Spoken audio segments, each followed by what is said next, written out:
Objection to that motion right there, Your Honor. I didn't refuse counsel. They've refused me. Them not telling you what you want to hear is not the same as being ineffective, okay?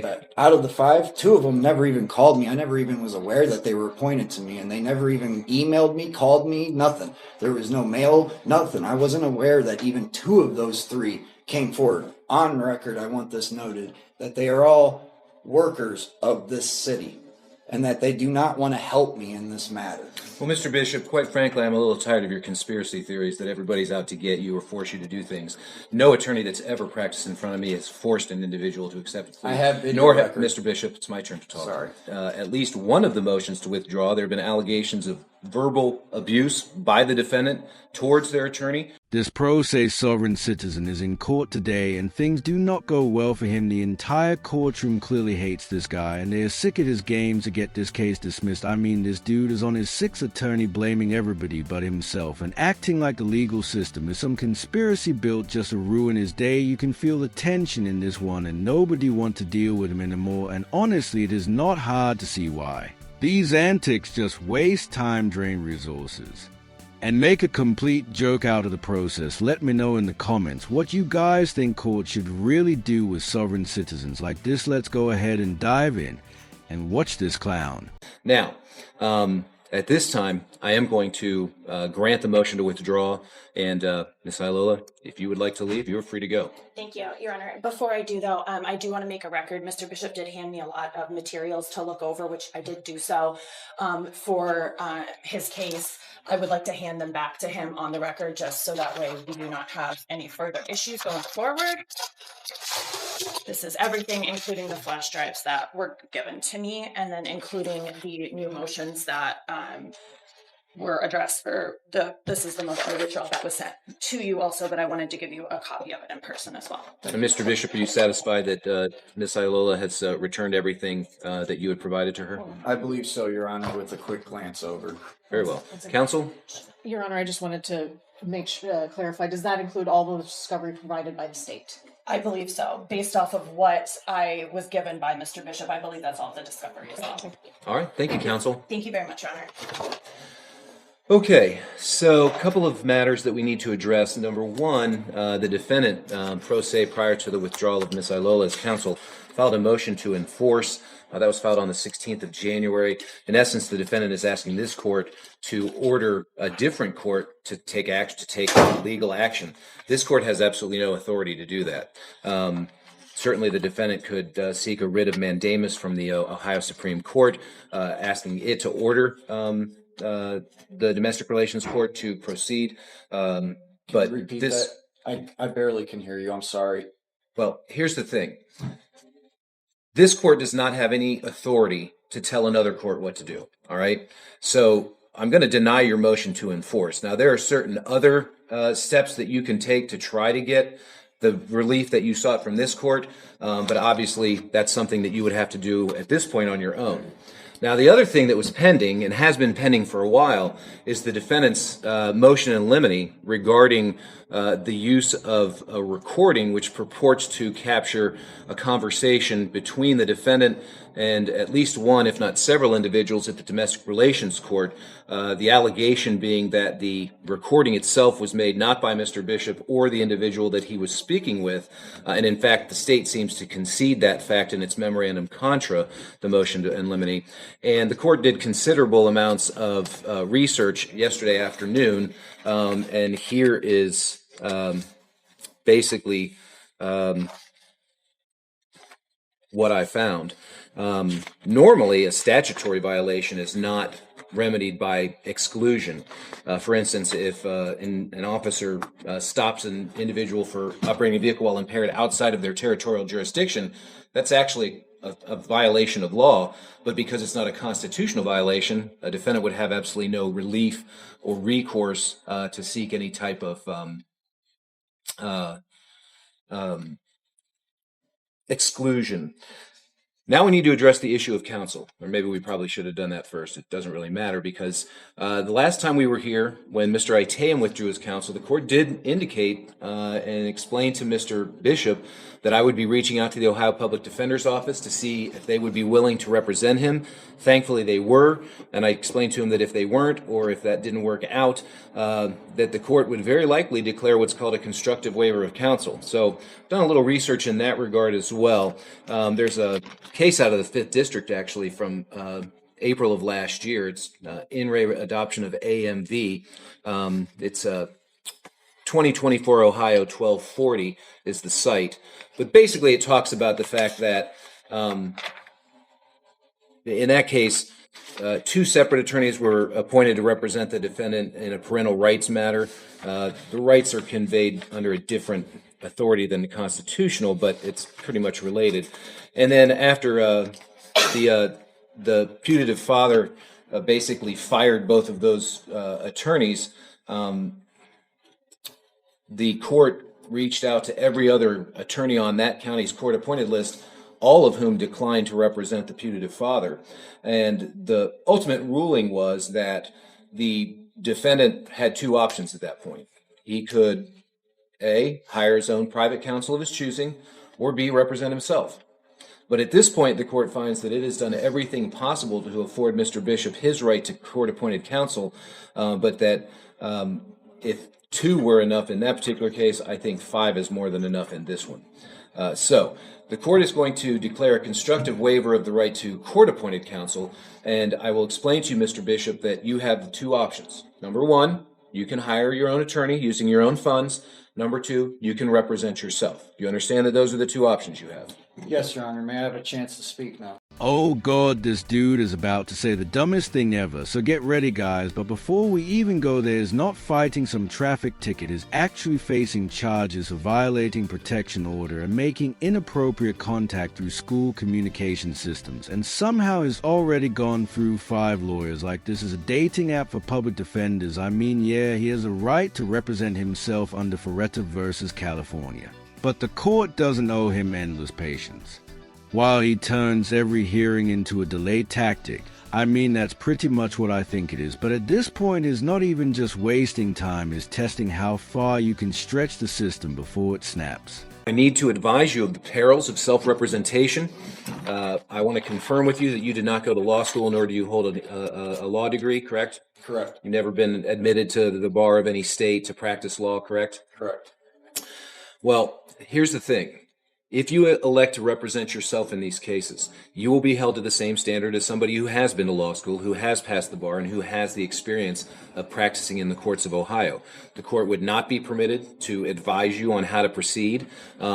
You could very well miss certain opportunities to improve your circumstances or plead your case.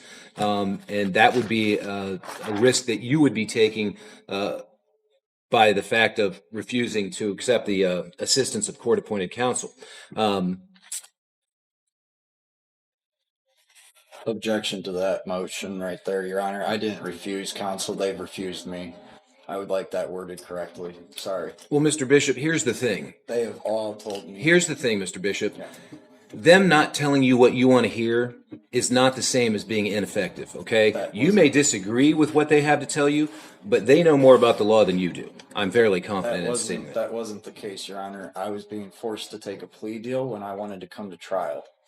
That is illegal. That is against my judicial standards of right. Every single attorney you have given me so far has told me to take the disorderly conduct on this telephone harassment and they'll dismiss the VPO.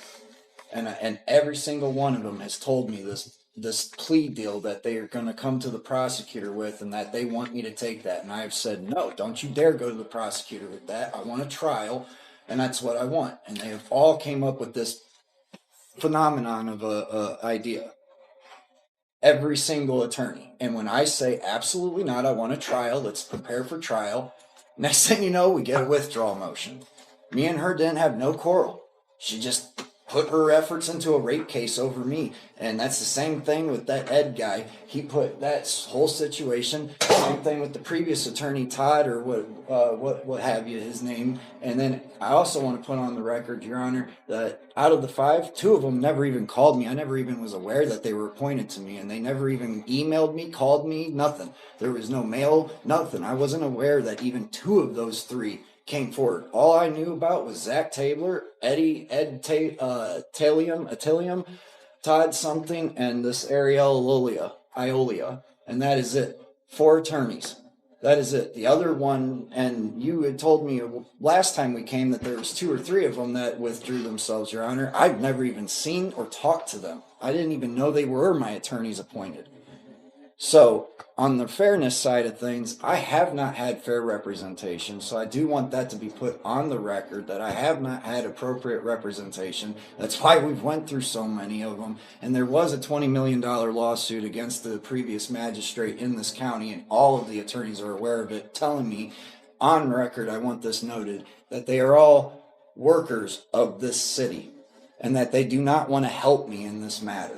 Well, Mr. Bishop, quite frankly, I'm a little tired of your conspiracy theories that everybody's out to get you or force you to do things.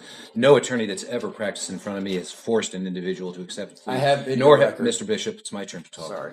Boom, shut your mouth, idiot. I just love when judges finally push back on people who walk into court like the whole world owes an apology. This guy's whining about being pressured into a plea deal. Meanwhile, the charges involve violating protection order and misusing school system to reach his own kids in ways the court clearly prohibited. If that's not enough to make a prosecutor roll up her sleeves, I don't know what will. I mean, the plea was probably the lightest hand he was ever going to get, so I just think he clearly screwed himself over right here. Nor have I ever accepted a plea that wasn't knowing, intelligent, and voluntary. That's why you saw me go through those questions with the 2 individuals who did, in fact, enter pleas in their cases before we called your case to be heard today.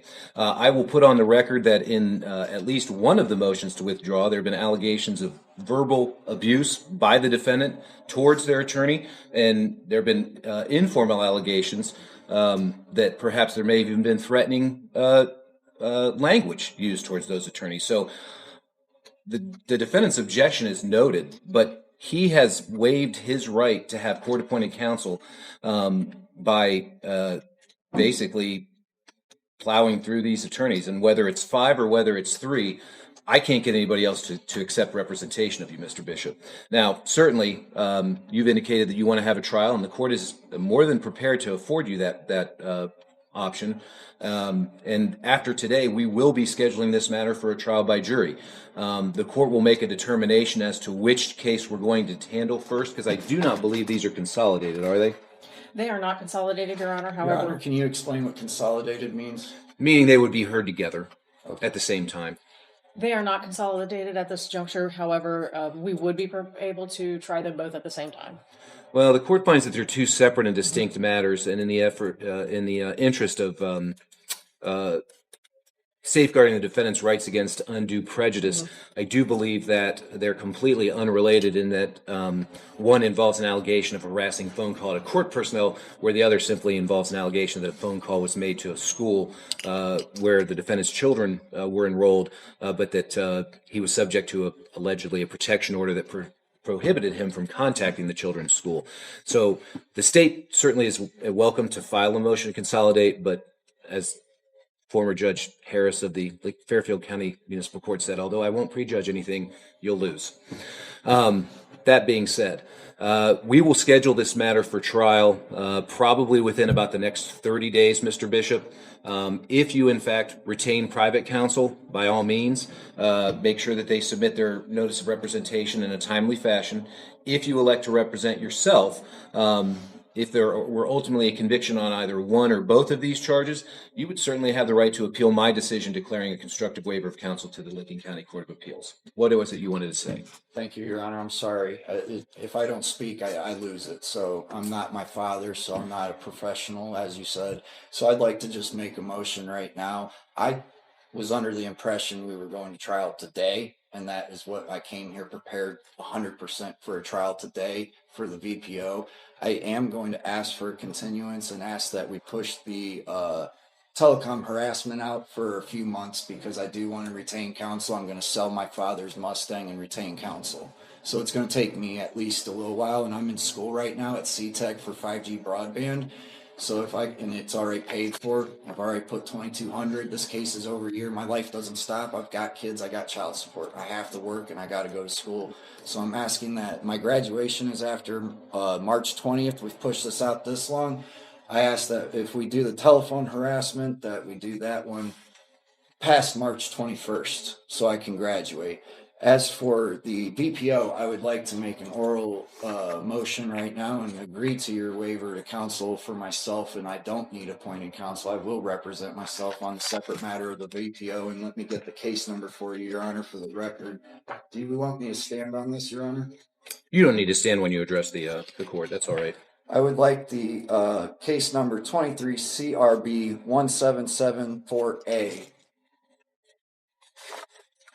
to note that I will represent myself on the VPO Okay. and that I am going to request today as well an oral motion of dismissal because I was under the impression of a trial today. I am prepared for trial. If state is not prepared for trial today, I ask that they withdraw and dismiss. All right, Ms. Yeager? Your Honor, Mr. Bishop speaks prematurely about our preparedness.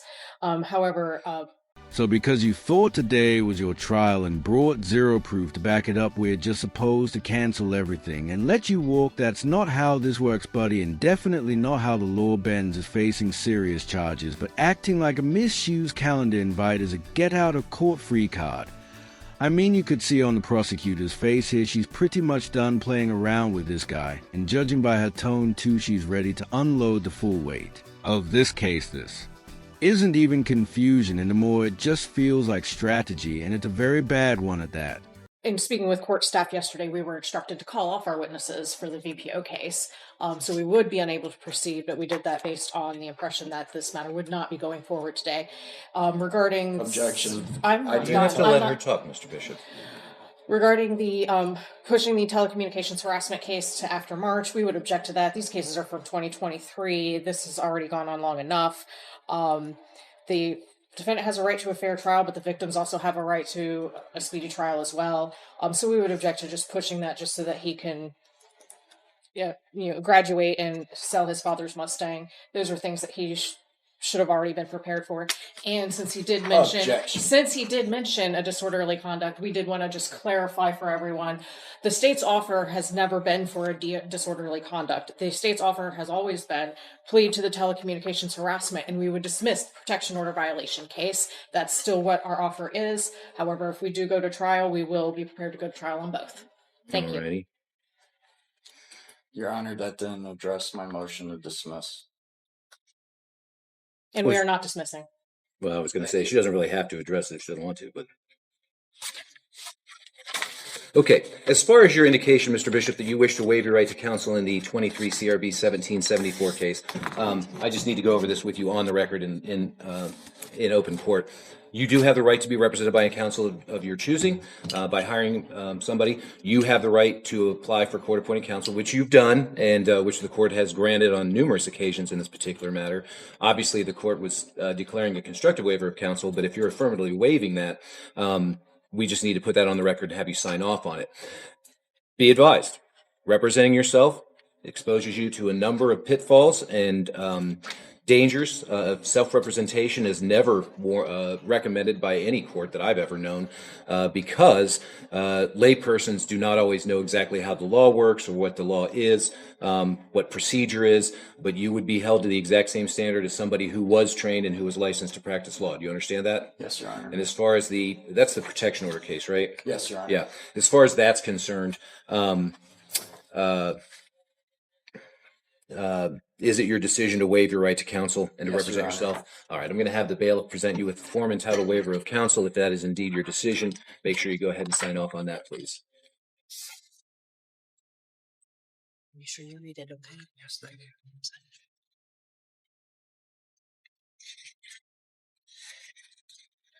For the record, Your Honor, it does state on that paperwork the maximum penalty. We've never went over that. No one Okay, has. just to let you know, on both of these charges, the telecommunication harassment and the violation of protection order charges, They're first-degree misdemeanors. Each carry up to 180 days in jail, up to a $1,000 fine. They're also both what we call enhanceable offenses, which means if you were to plead guilty or be convicted of either of them, if you were charged with the same offense that you were convicted of here in municipal court, it could be filed as a felony-level offense and carry a potential prison term. But your exposure, as the charges stand here in this court, are up to 6 months and a $1,000 fine. Understand? Yes. All right. And the record should reflect that the court did advise the defendant after he signed, but does that change your decision to want to waive your right to counsel? No, Your Honor. On that case. Okay, so the Not court will on accept that the waiver. case. Okay, well, I'll go ahead and I'll grant the motion to quash without objection from the defendant. The other motion was to either quash the subpoena ordering Magistrate Kokensparger to appear for purposes of testimony, or in the alternative, because he had some sort of a conflict this morning, allow him to appear in the afternoon.